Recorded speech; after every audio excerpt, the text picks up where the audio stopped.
Hello student, હવે જો એની અંદર તો આપણે જો ધોરણ 7 ની અંદર ત્રીજું ચેપ્ટર જોતા હતા માહિતીનું નિયમન. તો એની અંદર આપણે આગળ પોઈન્ટ જે શીખવાડ્યો તો આગળના લેક્ચરની અંદર એ લંબ આલેખ વિશે આપણે શીખતા હતા. લંબ આલેખની વ્યાખ્યા તમને લખાઈ હતી. તો લંબ આલેખ એટલે આપેલી માહિતીને પ્રમાણમાં સરખી પકડના ઊભા લંબચોરસ સ્તંભ આલેખમાં દોરી શકાય. બરાબર, ઊભા સ્તંભ આપણે આલેખની અંદર દોરી શકીએ છીએ. આવા સ્તંભોને દર્શાવતા આલેખને લંબ આલેખ કહેવામાં આવે છે. તો એને લંબ આલેખ આપણે એ રીતે એના દોરી શકીએ કે કેવી રીતે કયો આપણે એનો ઉપયોગ કરી શકાય છે. હવે લંબ આલેખની અંદર જો તે લંબ આલેખ આપણે દોરવા માટે તો કેવી પહેલા આપણે એના તો દોરીએ પહેલા આપણે એને એ લંબ આલેખના આપણે ફાયદા જોઈ લઈએ કે એના કયા કયા ફાયદા છે. અને લંબ આલેખ ની અંદર મેં તમને કીધું હતું કે જે લંબ આલેખ છે એ તમારે ગ્રાફ લાવવાનો છે દરેક વિદ્યાર્થી, અને એ ગ્રાફ પોથી લાવવાની અને એની અંદર જ તમારે એ દોરવાના રહેશે. બરાબર, પછી સ્વાધ્યાય પોથીની અંદર બી આપેલા છે તો એમાં પણ તમારે પ્રેક્ટિસ કરવાની છે. તો જે અહીંયાથી આપણે તમને દોરાઈએ છે એ દરેક વિદ્યાર્થી ગ્રાફની અંદર ફરજિયાત દોરવાના છે.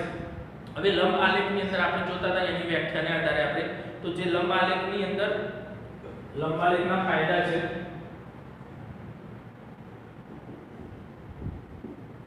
તો ફાયદાની અંદર એની અંદર કયા કયા ફાયદા તો મેં તમને કીધું હતું કે લંબ આલેખની અંદર આપણે ઘણી બધી જગ્યાએ જોઈએ છે. બરાબર, ક્રિકેટ મેચ ચાલતી હોય, વરસાદ હોય, બરાબર, ગરમી ઠંડી, આ દરેક વસ્તુ દર્શાવવા માટે લંબ આલેખનો એકથી વધારે જે વસ્તુની અંદર આપણે આપવાનું એની અંદર આપણે દર્શાવી શકીએ છીએ. તો માહિતીની રજૂઆત ટૂંકી હોય છે. તો એની અંદર પહેલું છે કે માહિતીની રજૂઆત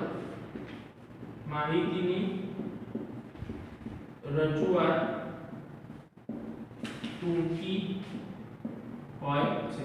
કે એની અંદર જે માહિતી હોય છે એ માહિતીની રજૂઆત ટૂંકી, આપણને સરળતાથી સમજણ પર ખબર પડે એ રીતે એની હોય છે.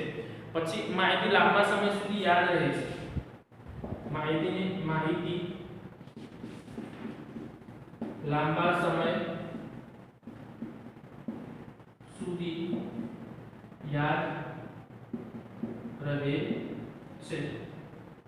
બરાબર, કે જે માહિતી હોય એ માહિતી આપણે લાંબા સમય સુધી યાદ રાખી શકીએ છીએ. બે માહિતી વચ્ચેની તુલના સરળ બને છે. તો બે માહિતી વચ્ચેની જે તુલના છે તો કોઈ પણ વસ્તુ બે માહિતી વચ્ચેની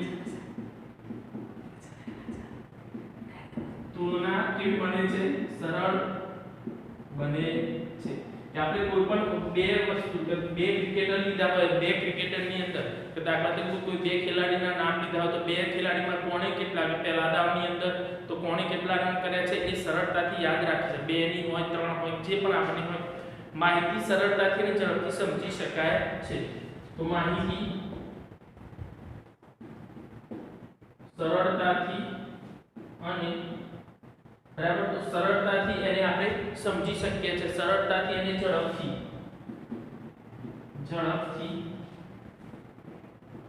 સમજી શકાય છે. કે માહિતીને આપણે સરળતાથી અને ઝડપથી સમજી શકીએ છીએ.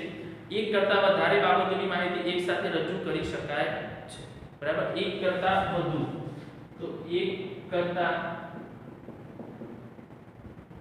વધુ બાબતોની રજૂઆત સરળતાથી કરી શકાય છે. બરાબર, તો આપણને ફાયદા આપેલા છે કે લંબ આલેખની અંદર જે ફાયદા છે કે એની અંદર કયા કયા તો આટલા ફાયદા છે કે માહિતીની રજૂઆત ટૂંકી હોય છે એટલે માહિતી લાંબા સમય સુધી યાદ રાખી શકાય છે.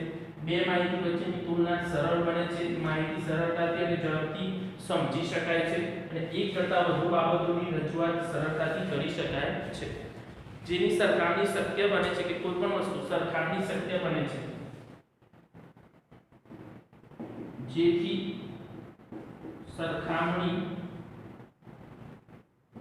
શક્ય બને છે. સરખામણી એટલે શું? કે કોઈ મેં તમને કીધું કે બે ખેલાડી હોય તો બે ખેલાડીના જે રન આપણને આપેલા છે તે રનની અંદર આપણે સરખામણી કરી શકીએ કે આને વધારે કર્યા આને ઓછા કર્યા. તો એ વસ્તુની જે સરખામણી છે એ વધારે ઓછાની સરખામણી પણ આપણે વ્યવસ્થિત રીતે કરી શકાય છે. પછી એના ઉપયોગ તો લંબ આલેખના ઉપયોગ છે એની અંદર તો આપણને જે આપેલા છે તો એની જે ઉપયોગ છે એ દર્શાવવાને આપણે તો એના ઉપયોગોની અંદર તો એની અંદર જે ઉપયોગો છે એના કઈ કઈ જગ્યાએ આપણે ઉપયોગ તો એની અંદરથી આપણને ખબર છે કે વર્તમાનપત્રો, સામયિકો અને ટેલિવિઝન દ્વારા આપેલી માહિતીના સ્તંભ આલેખ વડે દર્શાવવામાં આવે છે.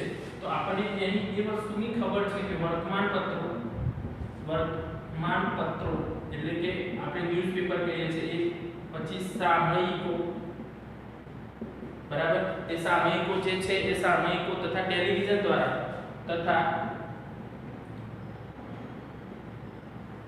ટીવી દ્વારા જે એના ઉપયોગ છે, બરાબર, આપેલી માહિતીના સ્તંભ આલેખ, ટીવી દ્વારા આપેલી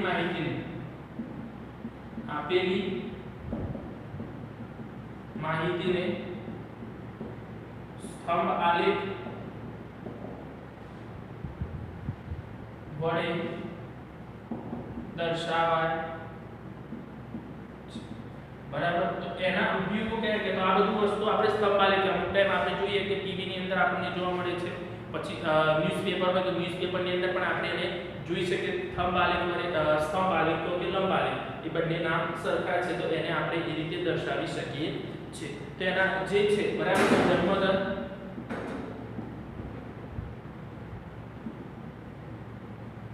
મૃત્યુદર, તો આ દરેક વસ્તુ આપણે એને વડે દર્શાવી શકાય છે કે એની અંદર આપણે આપેલું હોય તો ઠંડી, ગરમી,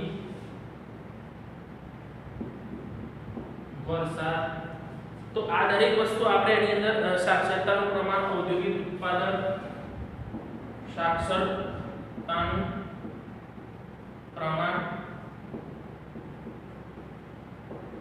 ઔદ્યોગિક ઉત્પાદન,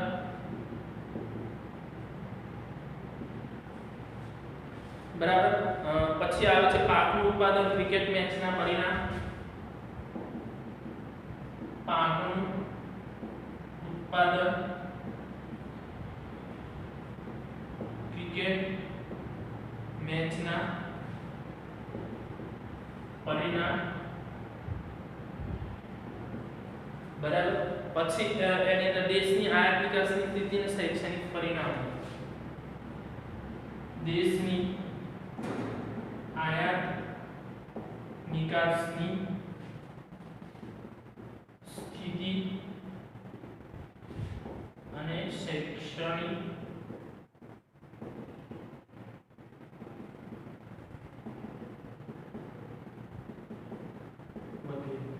તો એના ઉપયોગો છે કે એના ફાયદા જો એના ઉપયોગો, તો વર્તમાનપત્રો, સામયિકો અને ટીવી દ્વારા આપેલી માહિતીને સ્તંભ આલેખ વડે દર્શાવવામાં આવે છે. સ્તંભ આલેખ કે લંબ આલેખ એની અંદર જો તો શું, તો જન્મદર, મૃત્યુદર, ઠંડી, ગરમી, વરસાદ, સાક્ષરતાનું પ્રમાણ, ઔદ્યોગિક ઉત્પાદન, પાકનું ઉત્પાદન, ક્રિકેટ મેચ ના પરિણામો, દેશની આયાત નિકાસની સ્થિતિ, શૈક્ષણિક પરિણામો, આ દરેક વસ્તુ એને દ્વારા દર્શાવવામાં આવે છે કે એની અંદર આપણને ખબર પડે કે એ જે માહિતી છે એ માહિતીની અંદર આપણને એની અંદરથી જે ભાગ મળતા હોય એ આપણને એની અંદર દર્શાવી શકાય છે કે એ જે પ્રમાણે આપણે એને જોઈ શકીએ છીએ કે કઈ માહિતી કેવી રીતે દર્શાવી શકાય છે. હવે આપણે આલેખ કેવી રીતે દોરવો એ તમને શીખવાડું છું. તમને આ તમે લખી દો, પછી આલેખ કેવી રીતે દોરવો એ આપણે એની અંદર જોઈએ કે કેવી રીતે આલેખ દોરી શકાય છે.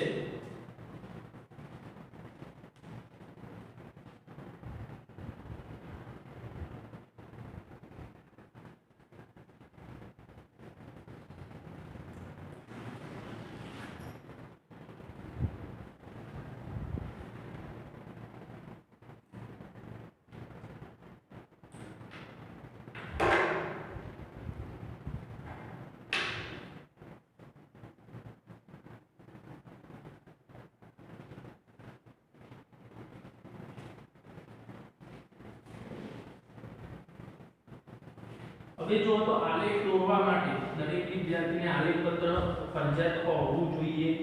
દરેકને કઈ બી પ્રશ્ન હોય, ના આવડતો હોય તો તમે Google Meet આપણે જે ડાઉટ સોલ્વિંગ માટે જે કરીએ છીએ, બરાબર, Google Meet, એની અંદરથી તમે એને પ્રશ્નો પણ કરી શકો છો અને એની અંદર પૂછી શકાય છે કે એ કેવી રીતે આપણે એને કરી શકીએ છીએ. હવે લંબ આલેખ, તો લંબ આલેખ આપણે કેવી રીતે દોરી શકીએ છીએ, તો એને આપણે દોરવા તો દરેક વિદ્યાર્થીને જો તો આ રીતે તમારું આલેખ પત્ર હશે. શું હશે? આલેખ પત્ર હશે તમારું. હવે આલેખ પત્રની અંદર આ રીતે આપણે આલેખ પત્ર દોરી દઈએ। હવે આલેખ પત્રની અંદર આપણે જે માહિતી કેવી રીતે લખવાની છે અને કેવી રીતે એ તમને સમજાવું છું। તો આલેખ પત્રની અંદર ઘાટી લીટી તમને શું હશે, આલેખ પત્રની અંદર બીજા ચોરસ ખાના પણ આપેલા હશે। તો એની અંદર કેવું હશે કે અમુકની અંદર અહીંયાથી આપણે જોઈએ તો જો 4 લાઈન આપી હશે, આછી લાઈન આપી હશે, પછી પાંચમી લાઈન એ ઘાટી હશે। તમે જોજો નીચે જે તમને લાઈનો આપી દેશે એ 4 લાઈન, પછી પાંચમી ઘાટી, પછી 6 7 8 અને 9 અને 10મી લાઈન ઘાટી આપેલી હશે। તો આલેખની અંદર 5 જે લાઈન છે એની તમને ઘાટી લીટી આપેલી હશે। અમુક આલેખની અંદર 10 લીટીએ ઘાટી લીટી આપી હશે, 9 આપી હોય આછી લીટી, પછી 10મી ઘાટી લીટી આપણને આપેલી હોય। તો દરેક વિદ્યાર્થી જ્યારે આપણને બે પ્રકારના આલેખ આવે છે, એક 5 લીટીના અને એક 10 લીટીના, જેની જોડે જે આલેખ હોય એ પ્રમાણે કરવાનું છે, બરાબર। તો એની અંદર આપણને કેવી રીતે આપણને આપેલો છે એ ધ્યાનમાં રાખી અને પછી એને લખવાનો કે એ વસ્તુને આપણે આલેખ કેવી રીતે દોરી શકાય છે। તો એ આલેખ દોરતી વખતે જે પણ આપણે જોઈએ છે એની પ્રાથમિક માહિતી કે કેવી રીતે આપણે તો જો અહીંયાથી આપણે તો તમે એ રીતે ચોરસ ખાના આપ્યા છે।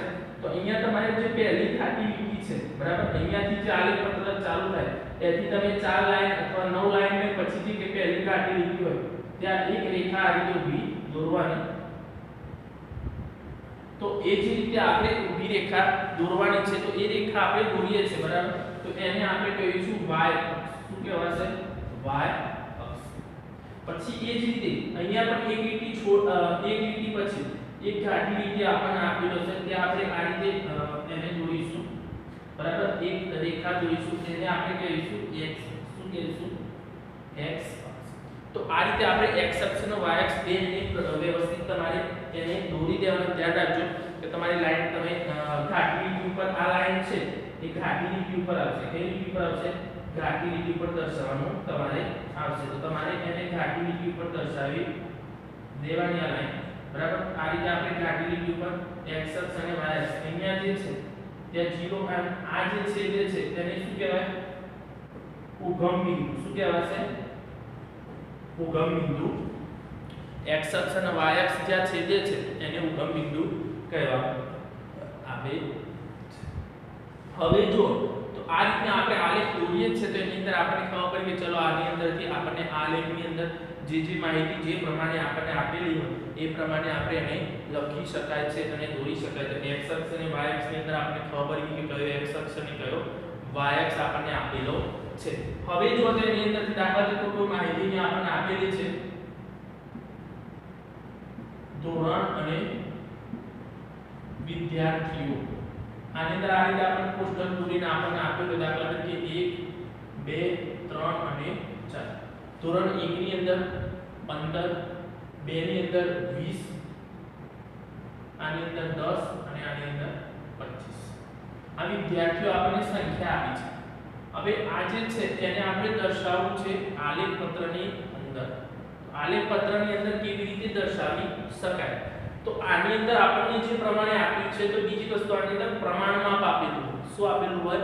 પ્રમાણમાપ। એ પ્રમાણમાપ સ્થાન પર દર્શાવવામાં આવે છે, y અક્ષ ઉપર દર્શાવવામાં આવે છે। પ્રમાણમાપ બે પ્રમાણે હોય, 1 સેન્ટીમીટર બરાબર 5 હોય અથવા 10 હોય। આપણે જોવાનું પ્રમાણમાપ કેવી રીતે લેવું છે। દાખલા તરીકે આનું પ્રમાણમાપ y અક્ષ પર 1 સેમી બરાબર 5 વિદ્યાર્થીઓ। તો 1 સેમી બરાબર 5 વિદ્યાર્થીઓ આપણને આપેલું છે।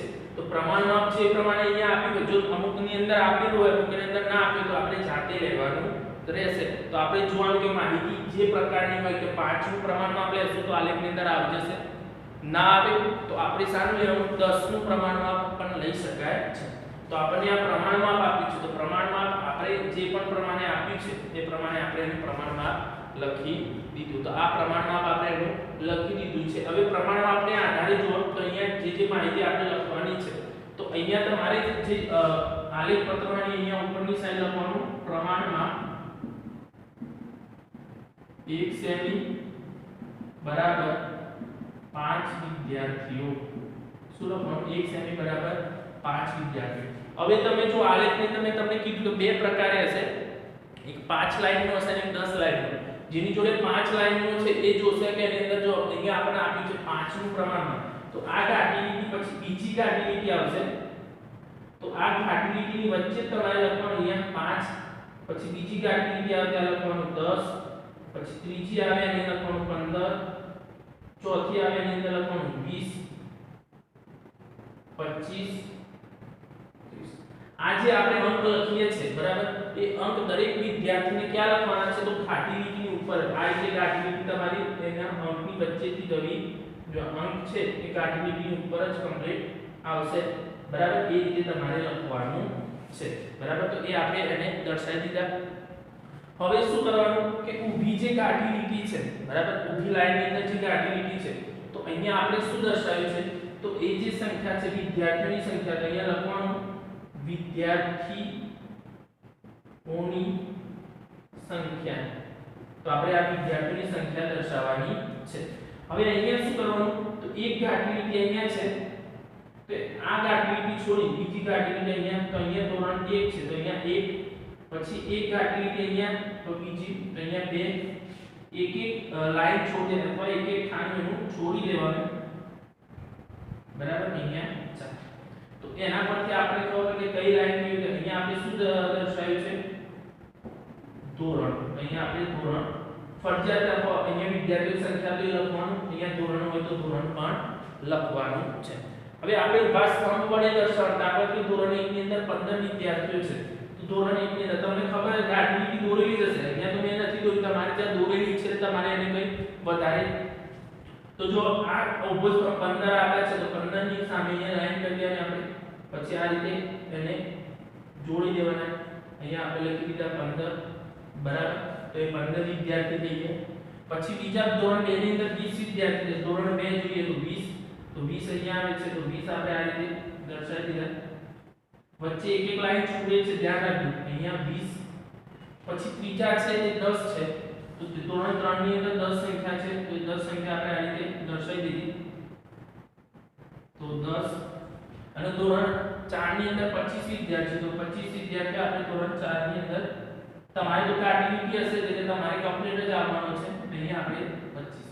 તો આ રીતે આપણે ઊભા સ્તંભ દર્શાવી દીધા, જે ધોરણ આપણે આપેલા હતા એ ધોરણથી આપણે દર્શાવી દીધા. તો આ રીતે પછી આની અંદર તમારે કોઈ ડિઝાઇન દોરવી હોય કોઈ પણ કરી શકો તો એની અંદર ડિઝાઇન પણ દોરી શકાય છે. તો જે પણ ડિઝાઇન દોરવી હોય એ ડિઝાઇન આપણે એની અંદર દોરી શકીએ છીએ. તો આ રીતે જો પ્રમાણમાં આપણે આધારે જેની જોડે 10 લીટીનો છે તો એમને શું કરવાનું, એમને પણ અહીંયા 5 નું અંતર લેવાનું છે, એમને સેમ જ આ રીતે દોરવાનું થશે બરાબર. તો એ રીતે આપણે એની અંદર આલેખ દોરવાનું, વધારે આલેખ આપણે શીખીશું એટલે આપણે વધારે ખબર પડશે કે એની અંદર કેવી રીતે આપણે દોરી શકાય છે આલેખ, એને કેવી રીતે એનો ઉપયોગ આપણે કરી શકીએ છીએ. તો દોરવા માટેની જે શરતો છે બરાબર, તો એની અંદરથી આપણે આ રીતે આપણે આલેખ તૈયાર કરી શકીએ છીએ. ધ્યાન રાખવાનું પેન્સિલનો ઉપયોગ કરવાનો, સ્કેલનો ઉપયોગ કરવાનો. આ જે ઊભા સ્તંભ છે દરેક ઘાટી લીટી ઉપર જ આવશે, બંને એક એક ઘાટી એક ખાનું છોડી દઈ અને પછી એક ખાનું લેવાનું છે એટલે આલેખ તમને વ્યવસ્થિત દેખાય છે. હવે એને કેટલા પોઈન્ટ છે દોરવા માટેના, કેટલાક પોઈન્ટ છે આપણે યાદ રાખીએ. તમારે આલેખ દોરી લો પછી તમારે એની અંદર લખવાના આવતા, પણ એની અંદર પોઈન્ટ કયા કયા છે જોઈએ. તો આલેખ પત્ર પર દોરેલું, તો એની અંદર આપણે જોયું તો આલેખ પત્ર પર દોરેલી ઊભી રેખાને, તો ઊભી રેખાને શું કહેવાય છે x અક્ષ, અને આડી રેખાને એ y અક્ષ અને આડી રેખાને x અક્ષ કહે છે. પછી x અક્ષ અને y અક્ષના છેદ બિંદુને શું કહેવામાં આવે છે ઉગમ બિંદુ કહે છે. પછી પ્રમાણમાં y અક્ષ પર દર્શાવવામાં આવે છે હવે જો y અક્ષ પર સંખ્યાત્મક અને x અક્ષ પર ગુણાત્મક માહિતી દર્શાવવામાં આવે છે। સંખ્યાત્મક y અક્ષ પર સંખ્યાત્મક માહિતી કે અહીંયા સંખ્યાઓ દર્શાવવાની છે, ગુણાત્મક જે પણ અહીંયા આપણને આપ્યું છે ધોરણ આપ્યું છે તો ધોરણ, જે પણ શહેરોના નામ આપ્યા તો શહેરોના નામ જે પણ આપ્યું હોય એને આપણે દર્શાવી શકીએ છીએ, બરાબર। તો એ જે માહિતી જે પણ આપણને ખબર પડે કે એની અંદરથી આપણને ખબર પડે કે સંખ્યાત્મક માહિતી અને ગુણાત્મક માહિતી આપણે એની અંદર દર્શાવી શકાય છે કે એના જે આલેખ છે તો આ આલેખને યાદ રાખવા માટેના પોઈન્ટ છે। પછી દરેક એક્ટિવિટી, બરાબર, આલેખ પત્રમાં આડી અને ઊભી લીટીઓ પરસ્પર કાટખૂણે દોરેલી હોય, એ તો આપણને ખબર જ છે કે આલેખ પત્રની અંદર આલેખ પત્રમાં દરેક ઊભી અને આડી લીટીઓ કાટખૂણે છેદે છે, એટલે કે ઊભી લીટીઓ જે છે અને આડી લીટીઓ છે એ દરેક કાટખૂણે છેદતી આપણને જોવા મળે છે। તો આ રીતે આપણે જો આલેખની અંદર જે આલેખ આપણે આપેલું હોય એ દરેકની અંદર આપણે લઈ શકીએ છીએ કે એના આપણને જે ભાગ છે એ ભાગથી પણ આપણે એની અંદર દર્શાવી શકાય છે। તો પ્રમાણમાપ છે એટલે y અક્ષ પર 1 સેમી ઊંચાઈ માટે નક્કી કરવામાં આપણે પ્રમાણમાપ કહીએ છીએ કે પ્રમાણમાપ કોને કહેવાય કે જે આપણને આપ્યું છે તો y અક્ષ પર આપણને ખબર હોય કે પ્રમાણમાપ એ ક્યાં દર્શાવવામાં આવે છે, y અક્ષ પર દર્શાવવામાં આવે છે। તો આ રીતે આપણે આલેખ દોરી, બરાબર, આપણે એક માહિતી આપી તે માહિતીને આધારે આપણે અહીંયા એક લંબ આલેખ દોર્યો છે, લંબ આલેખની અંદર કેવી રીતે દોરી શકાય છે એ પણ આપણને ખબર પડી છે। તો જો પ્રમાણમાપ છે તો y અક્ષ પર 1 સેમી ઊંચાઈ માટે નક્કી કરવામાં આવે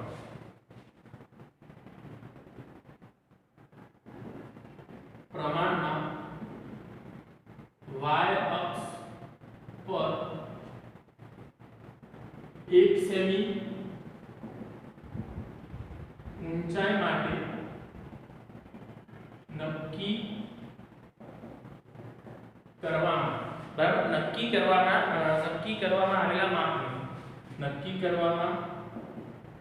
આવેલા માપને પ્રમાણમાપ કહે છે, બરાબર, તેને પ્રમાણમાપ કહેવામાં આવે છે। તો આ કેટલાક પોઈન્ટ છે, પોઈન્ટ તમે યાદ રાખજો, બરાબર। જે પોઈન્ટ થી આપણે શીખેલા છે કે એની અંદર આલેખ પત્રમાં દોરેલી આડી રેખાની જે ઊભી રેખા છે એને y અક્ષ અને આડી રેખાને x અક્ષ કહે છે, x અક્ષ અને y અક્ષના છેદ બિંદુને ઉગમ બિંદુ, તો અહીંયા આપણે ઉગમ બિંદુ પણ મળે છે। પ્રમાણમાપ y અક્ષ પર દર્શાવવામાં આવે છે, y અક્ષ પર સંખ્યાત્મક અને x અક્ષ પર ગુણાત્મક માહિતી દર્શાવવામાં આવે છે। તો આ રીતે આપણે આલેખ દોરી શકીએ છીએ, બરાબર। હવે ધ્યાન રાખજો, આગળનું જે છે હવે વધારે આલેખ વિશે માહિતી આપણે આગળના લેક્ચરની અંદર જોઈશું।